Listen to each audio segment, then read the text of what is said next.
The RB26 engine of the Nissan GT-R is one of the best in the world, and today we'll see why it is literally a true Godzilla. The engine was designed in the 1980s and is a 2.6-liter inline six-cylinder.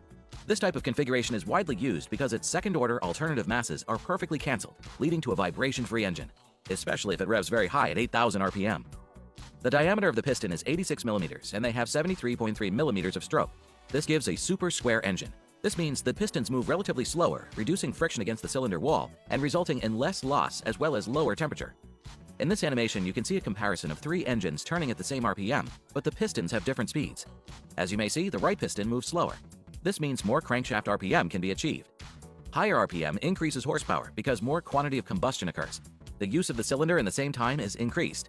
However, these engines tend to have slightly less torque since the air has less time to enter the cylinder, which results in weaker explosions. Although we must not forget that there are two twin turbos that compensate for this problem. Two smaller turbos were added to fit them easier under the hood.